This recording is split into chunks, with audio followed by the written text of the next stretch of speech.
পৃথিবীতে কোনো পেশার কথা কোরআনে উল্লেখ নেই, শুধু ব্যবসার কথা বলা আছে। আশারে মুবাশশারা যারা জান্নাতের সুসংবাদ পেয়েছেন, যে 10 জন তার মধ্যে 9 জনই ব্যবসায়ী ছিলেন।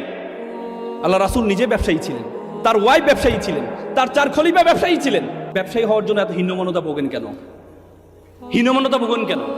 আপনার সবসময় মনে করেন টাকা লাগবে, ব্যবসার টাকা ছাড়া তো ব্যবসা হয় না। না, যারা বড় বড় ব্যবসায়ী হয়েছে তাদেরকে জিজ্ঞেস করে দেখেন তারা কত টাকা দিয়ে শুরু করেছে। তারা কত টাকা দিয়ে শুরু করতে জিজ্ঞেস করে দেখেন। পৃথিবীতে সবসময় টাকা লাগে না ভাই। পাঠাও, উবার, তাদের নিজস্ব কোন গাড়ি আছে? গাড়ি আছে, একটা গাড়ির মালিক তারা, কিন্তু লক্ষ লক্ষ গাড়ি। পৃথিবীর যে দেশে যাবেন উবার আপনার অ্যাক্টিভ।